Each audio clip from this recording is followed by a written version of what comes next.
Hari ini Miss akan review materi ya mengenai pelantai. Namun sebelum Miss review materi, ada baiknya bentar ya. Oke.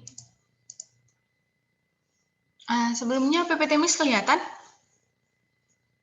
Kelihatan, Miss. Oke.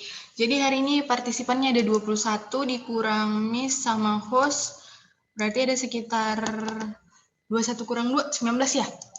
Ada 19 siswa ya, hari ini lebih banyak daripada kemarin. Jadi sebelumnya, gimana hari ini kabarnya anak-anak? Pada sehat? Alhamdulillah sehat, Miss. Alhamdulillah sehat, Miss. Alhamdulillah. Jadi hari ini psikologinya kalian kalian ulangan harian pertama untuk materi pelantai. Jadi untuk soalnya belum Miss upload ke psikologi, nanti setelah materi ini langsung Miss upload. Jadi kalian perhatiin dulu mengenai review materi kita pelantai. Jadi nanti soalnya ada sekitar 10, Miss harap kalian bisa dapat nilai yang bagus ya. Oke, sebelumnya marilah kita mengucap basmalah bersama-sama. Bismillahirrahmanirrahim. Semoga pembelajaran hari ini berjalan lancar dan kita memperoleh manfaatnya bersama-sama. Oke. Jadi apa sih indikator yang akan kita pelajarin hari ini? Jadi nanti di ujian ulangan harian kalian yang Miss harapkan untuk dapat kalian jawab yaitu mengenai karakteristik dari kingdom pelantai sendiri, ciri-cirinya nih. Apa aja sih karakteristik dari suatu kingdom yang menggambarkan dia itu kingdom pelantai atau tumbuhan gitu kan. Jadi kalian juga harus mampu membedakan antara subdivisi Bryophyta dan Pteridophyta nih. Harus bisa bedain yang mana lumut, yang mana tumbuhan paku. Selain itu, kalian juga harus mengetahui nih gimana siklus hidup atau daur hidup dari Bryophyta. Dan juga sama halnya untuk tumbuhan paku atau Pteridophyta. Kalian juga harus tahu siklus hidupnya atau metagenesisnya, daur hidupnya. Dan juga kalian harus bisa nih mengklasifikasikan kelompok mana klasifikasi Pteridophyta, mana yang termasuk Pteridophyta, mana dia yang masuk Pteropsida, mana dia yang masuk Bryopsida, mana lumut sejati, mana paku sejati, misal gitu. Nah, kemungkinan ya. Terus kalian juga harus tahu nih cara mengidentifikasi spermatophyta. Mana sih yang termasuk spermatophyta hanya Anios dan Gymnos atau Pteridophyta dan Bryophyta itu termasuk nggak sih gitu. Dan juga kalian harus memahami peranan dari kingdom pelantai bagi kehidupan kita. Dan, satu lagi Miss lupa cantumin di sini, kalian harus mengetahui cara atau reproduksi dari spermatofita, baik itu pembuahan tunggal maupun pembuahan ganda, ya. Jadi di sini kita lebih mengenai bahas soal ya. Jadi di sini Miss ada sekitar 6 soal, ya. Miss harap kalian bisa jawab dengan baik. Jadi di sini kita diskusi aja ya, Nak. Coba kita masuk ke soal yang pertama. Exercise 1. Tanaman lumut, suplir, ganggang hijau, dan rambutan dalam pengklasifikasiannya masuk ke kingdom pelantai dengan ciri-ciri khusus. Dari option 1, 2, 3, dan 4, 1, 2, 3, 4, dan 5, kira-kira pernyataan di nomor berapa aja yang benar? Ada yang tahu? Sebelum kita bahas bersama-sama.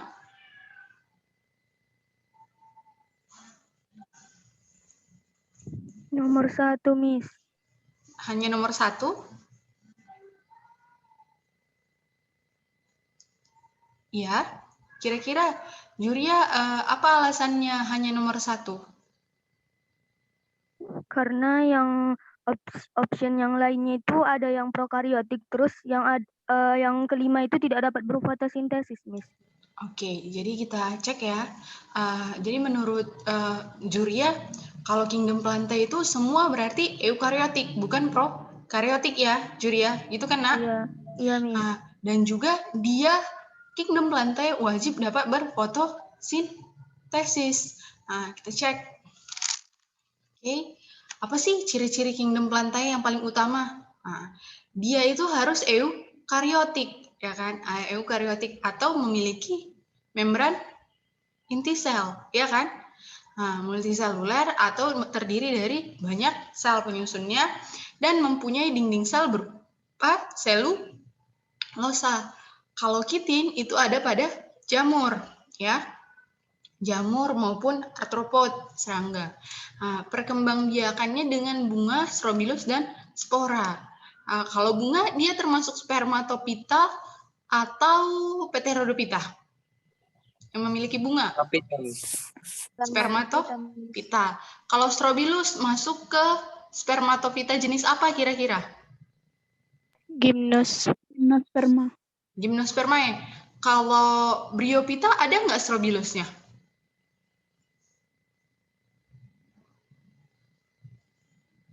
Ada tidak? Kalau bryopita, tumbuhan lumut memiliki strobilus tidak? Tidak ya. Namun kalau tumbuhan paku punya atau tidak strobilus? Punya, Miss. Punya ya.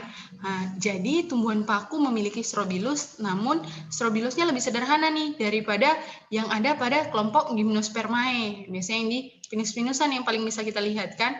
Nah, dan juga ada yang berupa spora. Lihat, tumbuhan paku, dia memiliki bentuk spora yang seperti strobilus. Sering juga disebut sebagai strobilus. Namun, alat perkembangbiakannya yang di dalam itu berupa spora, sama dengan tumbuhan lumut. Gitu ya, bentuknya seperti strobilus, tapi di dalam strobilus itu ada spora. Gitu ya. Terus lihat lagi bahwa semua rata-rata umumnya kingdom plantae itu memiliki chloroplast yang berfungsi sebagai yang akan membantu dia untuk melaksanakan hidupnya sebagai autotrof atau dapat menghasilkan makanan sendiri yang dapat mengubah zat anorganik menjadi zat organik gitu ya. Nah, selain itu sering juga nih autotrof ini disebut sebagai fotoautotrof. Kenapa, Miss? Sebab kalau dia fotoautotrof, kita tahu kan plantae biasanya memerlukan cahaya atau sinar matahari untuk dapat melangsungkan proses fotosintesisnya. Makanya sering juga disebut sebagai fotoautotrof, gitu ya. Nah, jadi kita lihat nih dari pernyataan sebelumnya yang mana nih yang ada semua. Kita lihat nomor 1. Eukariotik ada, benar ya. Multiseluler benar. Fotoautotrof benar, ya. Berarti jawaban nomor 1 benar. Kalau nomor 2 kira-kira yang salah di mananya nih? Uniseluler.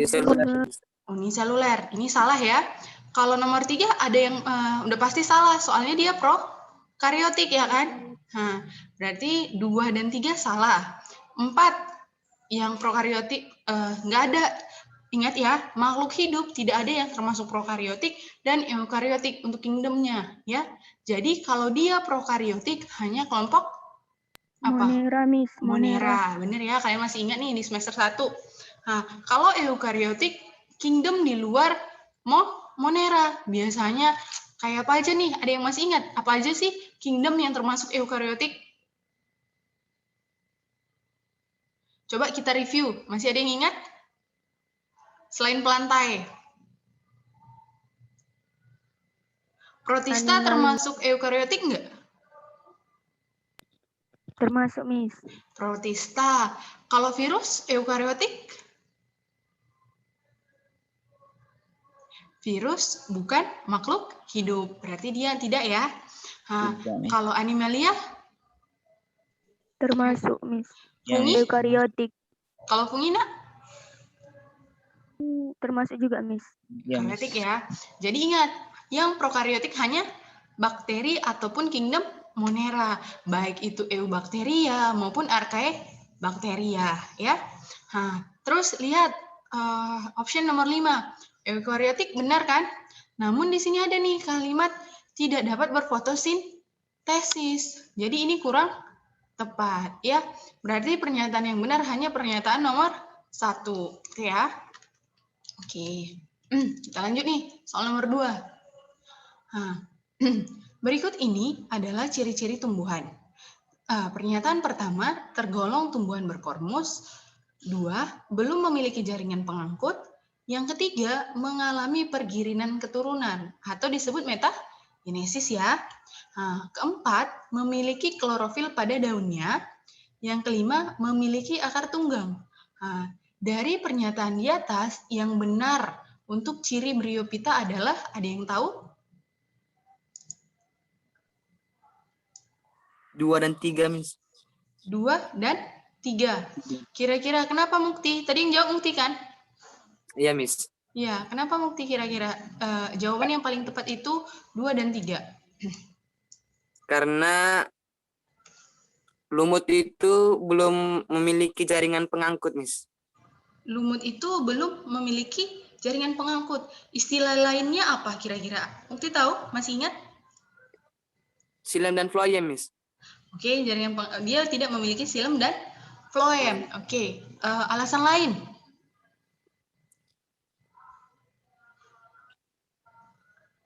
Ada? Itu aja ya? Cuman itu Oke. aja, Miss. Oke, itu aja ya. Oke, jadi jawaban dari Mukti ini benar ya. Kita lihat nih, kenapa pernyataan yang lain ini salah. Nah, coba sebentar. Oke, pernyataan yang pertama, tergolong tumbuhan berkormus. Kenapa pernyataan nomor 1 salah kira-kira menurut kalian? Tumbuhan Bryophyta termasuk berkormus atau kelompok yang lain? Ada yang tahu dia termasuk kelompok apa? Berdasarkan Talophyta, benar ya? Talophyta, atau dia atau bisa disebut juga dia tumbuhan peralihan tumbuhan peralihan karena dia itu peralihan antara Talophyta dan berkormus gitu ya. Yang ini belum memiliki jaringan pengangkut atau dapat disebut sebagai Tracheophyta. Tracheophyta artinya pengangkut, jaringan pengangkut ya, berupa xilem dan phloem. Yang ini Bryophyta benar, makanya jawabannya si Mukti tadi benar. Mengalami pergirinan keturunan. Apa kira-kira pergirinan keturunannya? Yang fase dominannya di Bryophyta apa? Fase dominan di Bryophyta pergirinan metagenesis? Gametofit. Kalau Pteridophyta yang fase dominannya apa? Sporofit gitu ya.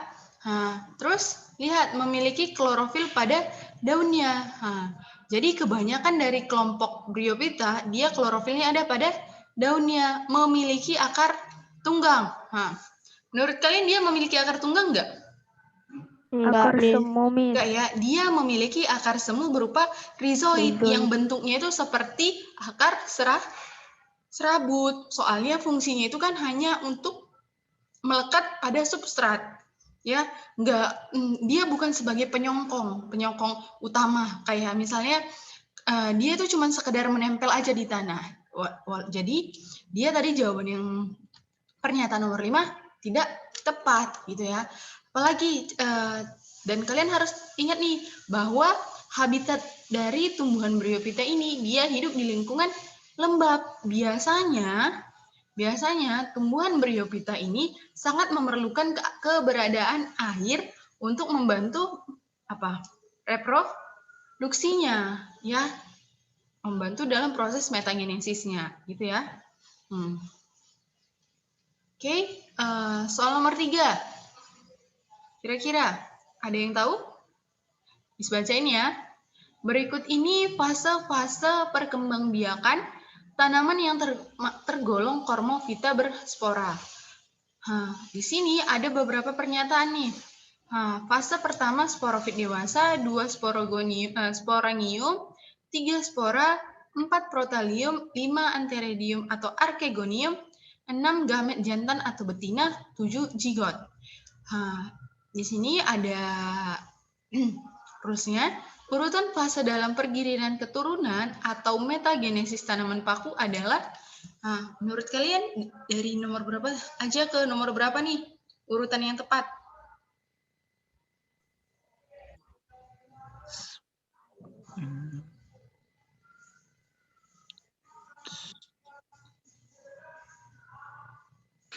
Sporangium. Tadi siapa yang jawab? Mukti ya? Itu siapa? Miss kurang kenal suaranya. Menurut Saya nomor 2, Miss. Saril.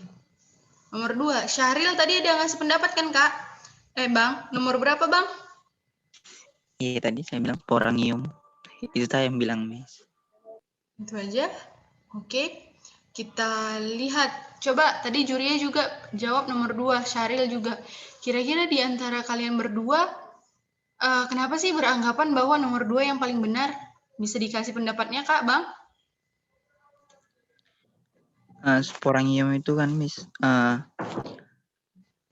apa, fase itu yang keluar apa sih? Spora. Sporofitnya. Iya, Miss, sporofitnya yang keluar dari itu. Apa itu? Kapsul itu, Miss. Iya, Kalau Zuria gimana, Nak? Iya, Miss, karena dari sporanya terus jadi perkembangbiakan gametofitnya, Miss, duluan sporofitnya, Miss. Oke, kita cek ya. Metagenesis Pteridophyta atau tumbuhan paku nih. Jadi fase gametofit pada Pteridophyta itu disebut protalium yang dia bersifat haploid. Fase sporofitnya tumbuhan paku atau dia bersifat diploid. Tumbuhan paku, yang ini kan tumbuhan paku sejati yang bisa kita lihat biasanya. Jadi yang sporofit dewasa ini atau tumbuhan paku ini, dia bersifat 2N. Namun sporofit dewasa tidak semuanya dapat memiliki kantong spora atau sporanium. Jadi hanya beberapa jenis sporofit dewasa yang memiliki sporanium yang dapat melakukan proses metagenesis. Jadi ada nih waktu-waktu tertentu yang menyebabkan metagenesis dapat berlangsung, yaitu ketika ada fase sporanium. Jadi metagenesis dimulai di fase ini. Lihat ya, sporanium nanti akan terbelah membentuk menghasilkan spora. Ya, kotak sporanium tadi melepaskan spora dan berkecambah membentuk gametofit muda. Gametofit muda ini nanti akan berkembang membentuk gametofit dewasa atau disebut protalium, atau ada juga yang menyebutnya sebagai lebih sering disebut protalium ya. Dan nanti protalium ini akan ada catatan juga nih. Fase protalium pada tumbuhan paku itu berlangsung secara sangat cepat karena dia itu langsung akan berdiferensiasi atau merubah dirinya menjadi archegonium yaitu ovum maupun antheridium berupa sperma. Nanti antheridium dan archegonium ini akan mengalami fertilisasi, ya kan? Fertilisasi menghasilkan zigot. Zigot akan berkembang nih menjadi sporofit baru. Sporofit baru tadi akan tumbuh membentuk sporofit dewasa. Jadi kira-kira yang dia dimulai dari sporagonium yang ini kan, berarti dia tadi awalnya berbentuk sporanium, berakhir dengan berbentuk sporofit dewasa kan? Kita lihat nih, yang mana yang nomor 2? Berarti pernyataan jawaban dari Diuria dan Saril benar ya. Jadi 2 sporagonium dulu, spora, protalium, antheridium atau archegonium.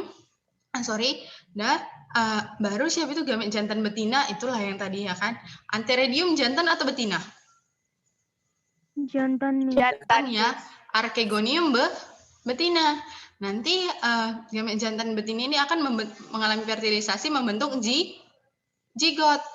Zigot tadi akan berkembang menjadi sporofit dewasa, sporofit muda baru sporofit dewasa. Ya.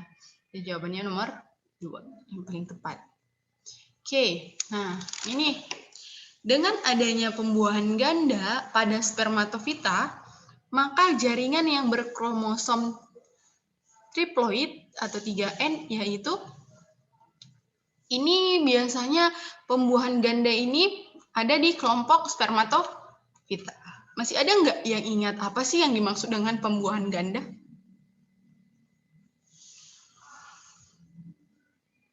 Ada yang ingat? Coba Miss tanya. Habil Dwi Atmika. Bang? Habil? Saya Miss. Coba Habil, menurut Habil apa sih yang dimaksud dengan pembuahan ganda? Pembuahan ganda adalah terjadinya proses pembuahan yang terjadi 2 kali, Miss. Pembuahan pertama menghasilkan zigot dan pembuahan kedua menghasilkan endosperma atau cadangan makanan, Miss. Oke, jadi kira-kira nih Habil, dari pernyataan Habil kayaknya Habil udah paham nih mengenai pembuahan ganda. Miss mau tahu, kira-kira jawaban untuk latihan nomor 4 ini yang mana? Menurut Habil, berdasarkan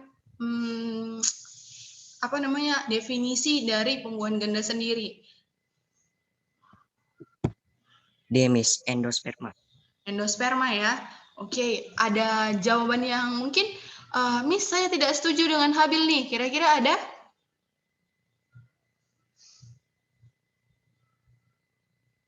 Ada? Oke, kita lihat. Habil, tadi kan Habil jawabnya endosperma nih.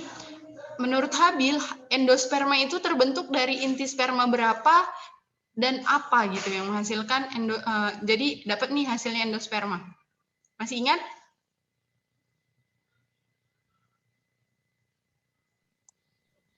Terbentuk dari inti sperma 2 dengan inti kandung lembaga sekunder, Miss. Oke, mantap. Jadi benar ya kata Habil. Jadi jawabannya endosperma. Endosperma. Oke, bentar. Oke, sebentar ya. Oke, lihat nih. Masih ingat kan sama siklus hidupnya ini? Kemarin ada nih dari kalian yang udah Miss minta kesimpulannya, ya. Jadi lihat, jadi pembuahan ganda itu benar yang dibilang Habis. Terjadi 2 kali pembuahan dari 2 inti sperma, ya. Soalnya khususnya di bagian tumbuhan spermatofita, dia mengalami pembuahan ganda. Ini biasanya kelompok anios ya. Kalau gimnos dia masih kebanyakan pembuahan tunggal ya. Jadi kalau untuk pembuahan ganda di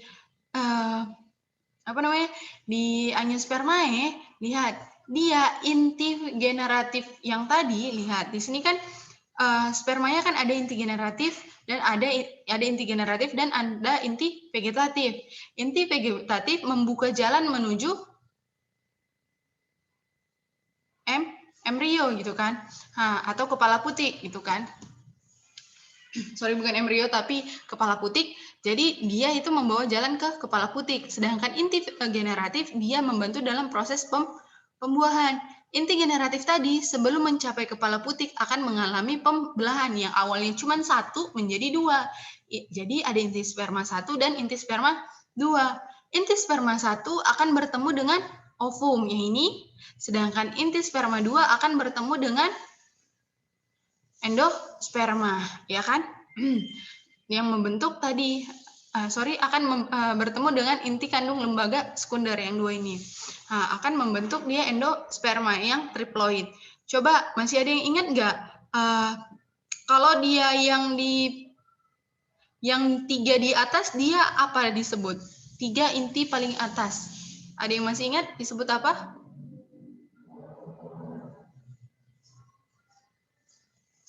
Ada? Antipode ya nak. Sedangkan 2 inti yang ada di sebelah ovum disebut sebagai sinergit ya. Oke, kita lanjut. Soal nomor 5. Ini baru aja kita pelajari nih. Ada yang tahu jawabannya soal nomor 5? Perhatikan ciri-ciri tumbuhan berikut. Yang pertama, memiliki organ akar, batang, daun, dan bunga. Yang kedua, memiliki biji berkeping 2. Yang ketiga, mengalami pertumbuhan sekunder. 4, akar dan batang memiliki kambium. 5, memiliki tulang daun sejajar. 6, jumlah perhiasan bunga terdiri atas 2, 3, atau kelipatannya. Yang merupakan ciri-ciri tumbuhan dikotil adalah, menurut kalian yang mana nih? 2 dan 4. 2 2 dan dan 2 dan akar dan batang milik kambiun. Oh ya 2 dan 4. oh 2 dan 4 aja. Ada lagi kira-kira?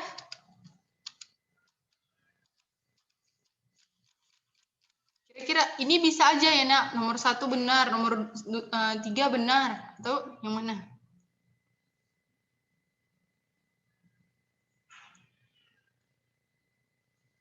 Hanya 2 dan 4. hanya 2 dan 4. Iya, Miss. Dari oke, berarti pilihan kalian di nomor 3. Kira-kira yang satu salah ya? Pernyataan yang nomor 1. Benar, Miss. Benar. Benar, Miss. Miss. Pernyataan nomor 2. Benar, Benar, Miss. Miss. Benar, Miss. Yang ketiga, mengalami pertemuan sekunder. Benar nggak kira-kira?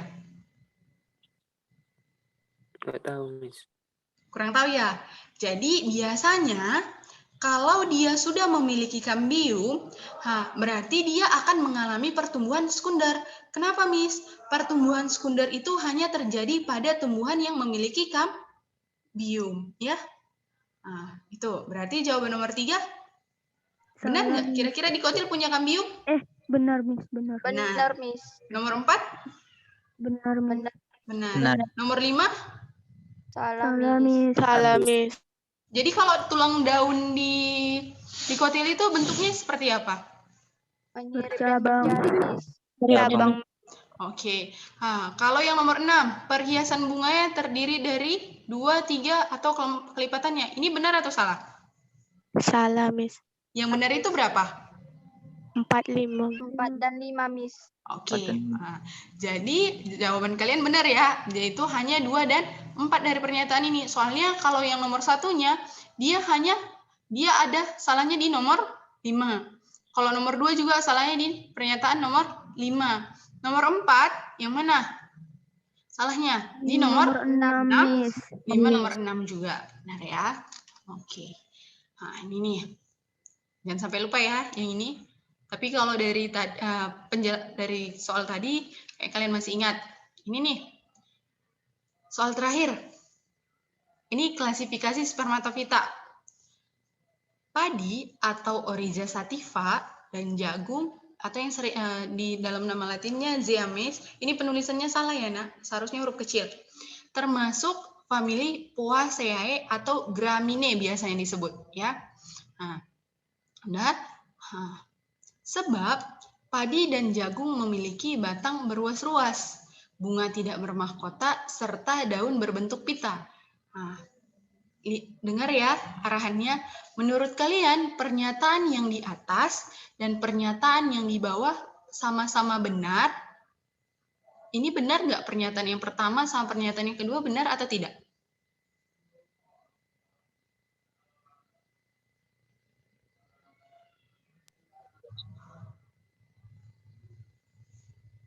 Lupa ya?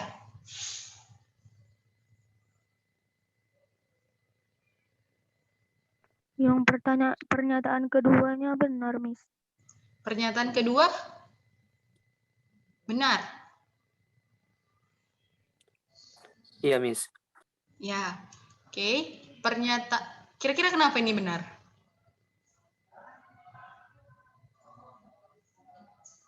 Memang kayak gitu ya ciri-cirinya dari padi. Iya, Miss. Batangnya berruas-ruas, Iya. bunganya Iya, tidak Miss. bermahkota. Benar tidak? Ada nggak mahkota bunganya padi? Nggak ada, Miss. Ada, Miss. Ada atau tidak? Nggak ada. Tidak. Tidak ya. Jadi kalau ditanya ada atau nggak mahkota bunga padi, tidak ada. Soalnya bunga padi itu, kalian tahu nggak bunga padi itu yang di mana? Yang di ujung, yang di mana, tahu nggak? Yang dia Paling atas ya. Oh, atas. Paling atas. Oke. Kalau di situ ada nggak mahkotanya? Kalian pernah lihat pohon padi semua? Tumbuhan padi semua? Tumbuhan padi sama tumbuhan jagung pernah nggak? Pernah, Miss. Pernah kan? Oh, pernah. Biasanya ini paling mudah dicari di Indonesia kan? Jadi pernah kalian lihat kalau bunganya itu yang paling atasnya biasanya bunga atau nanti yang bakalan jadi beras kalau di padi, ya. Lihat, bunganya tidak bermahkota, soalnya dia kan kecil-kecil bunganya, ya kan?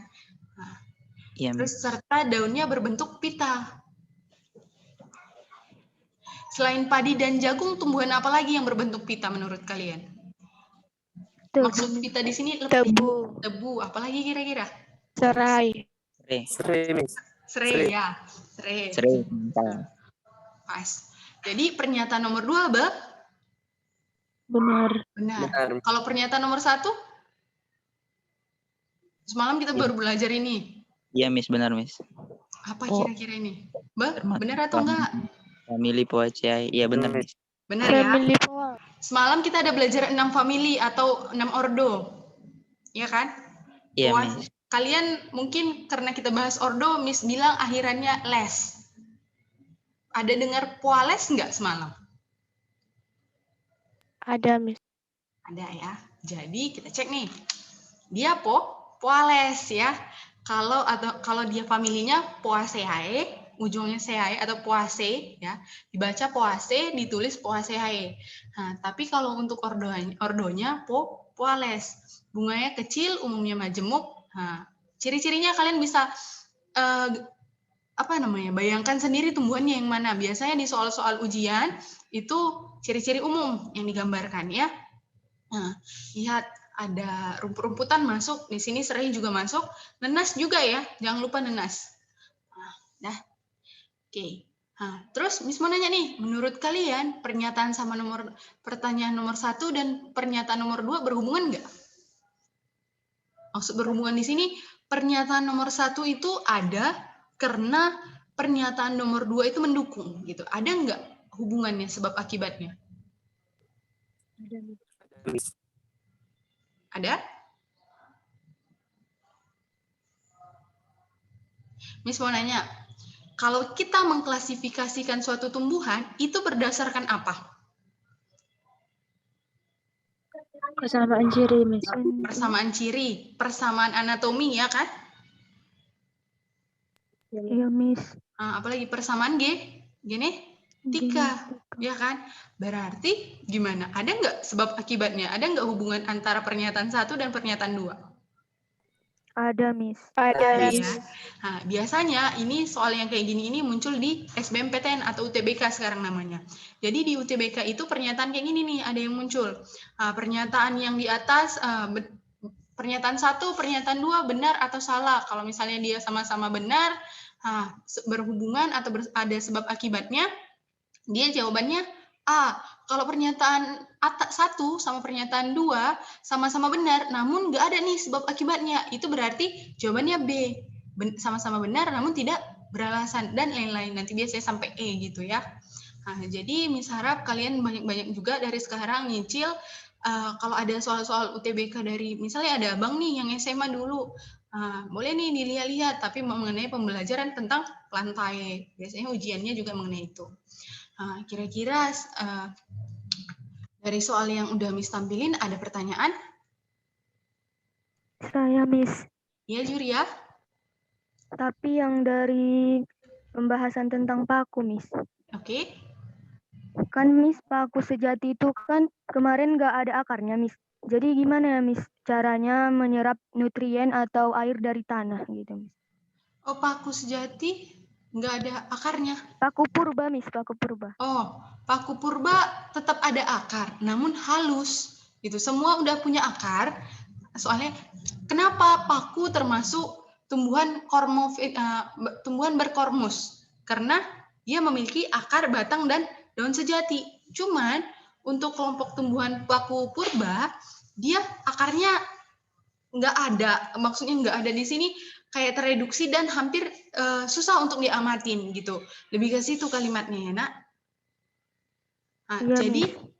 penyerapan nutrisi itu kan bisa dibantu oleh batang maupun daun. Tapi memang biasanya sumber penyerapan nutrisi utama itu ada di akar. Soalnya nutrien itu makro dan mikro ada di tanah biasanya. Ya, biasanya. Dan oke, jadi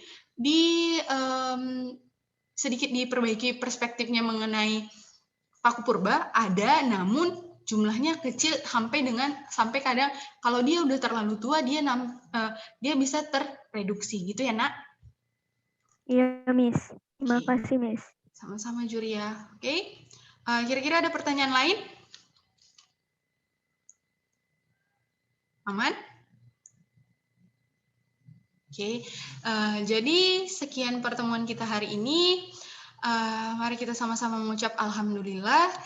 Semoga kalian masih semangat untuk melanjutin pembelajaran berikutnya. Berikutnya kita belajar tentang komputer ya. Oke, sekian dari Miss. Assalamualaikum warahmatullahi wabarakatuh. Waalaikumsalam warahmatullahi wabarakatuh.